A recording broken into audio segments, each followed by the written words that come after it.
Dr. LePage, I've learned so much from people like you, and even during the workshop, listening to yourself and other mental health professionals. There's this husband, wife, two spouses, and I always hear this term, well, somebody's the initiator. Mm-hmm. And emotionally, I would think the person that's the initiator is farther down the road. I mean, if Correct. I went home tonight and Lori looked at me and said, hey, Bob, it's been a pretty good 34 years, but I want a divorce. I mean, I'd be devastated. Sure.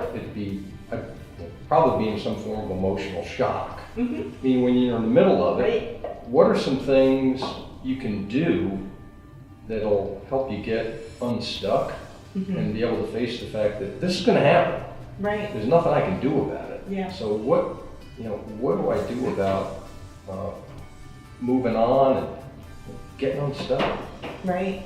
Yeah, that's a great question, because those are two very different placements, an initiator and a non-initiator. Sometimes people do come to the decision round about the same time. So there are some couples that have had discussions about it for over years, like you're talking about. That would just be a total surprise, and that it does happen that way sometimes.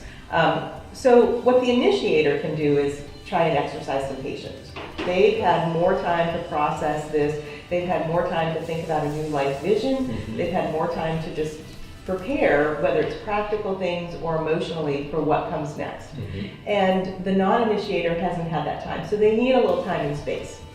The other thing the non-initiator can do is try to invite neutral people into their life that they can talk to. And the reason I say neutral people is sometimes the people close to you, they're just too busy being mad at the initiator to really help you calm down, get centered, make a plan, think forward, all of those things. And of course, just to back up, there's a grief process. I mean, you're going to have to go through a grief process. And then hopefully you're able to find some neutral people to help you move forward. So for some people that's a therapist, for some people it's a religious figure in their life, if they belong to a church or a synagogue or a mosque or something like that can be helpful to them.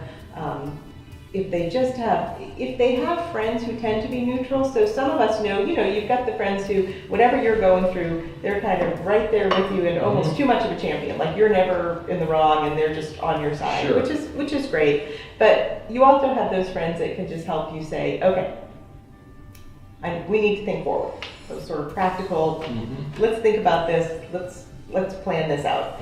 Those people can be very helpful. Okay. How do you move on with your life?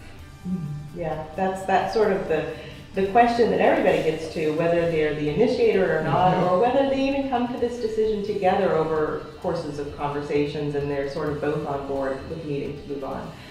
What I tell people is to start to think about it as life vision and to really think about it as vision work. And what I mean by that is, once you get married, for a long time, you might not be talking about it as a vision, but your life vision sort of involves being married. So whether you're thinking about retirement, or even before that, whether you're just thinking about next year, what are we going to do for vacation, and are we going to stay in this house forever, or are we going to move? All of these things are being envisioned in the context of marriage.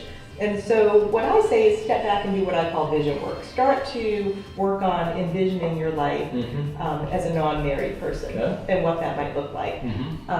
And really make that concrete. For some people who are artistic, they'll do vision boards that they'll put together, start to envision their life, unmarried. Other people will just talk about it, write about it, or even just thinking about it, realizing that, okay, start to envision. And of course, what I'm suggesting is envisioning a positive future, right? Because sometimes it can be easy to get stuck in the sadness of the divorce, and then when you're thinking forward, you can only see a sad picture, right? And so what I'm saying is start to work on life vision. Life has changed. Sometimes change comes about when we don't ask for it. Sometimes we do ask for it, because the person who's the initiator still needs to feel good and go forward with a life vision. It's not true, and some people might make the assumption that the initiator is happy, that they've made this decision and they're ready to move on. Right. Well, sometimes they are deeply sad that their marriage hasn't worked out. They just have decided it needs to end. And so that's what I sort of say to people is work on positive life vision, work on, baby steps, whether it's what is my life gonna look like next month, next year, to bigger picture stuff. And if you always get stuck at only seeing a sad picture, then you probably need some professional assistance at that point.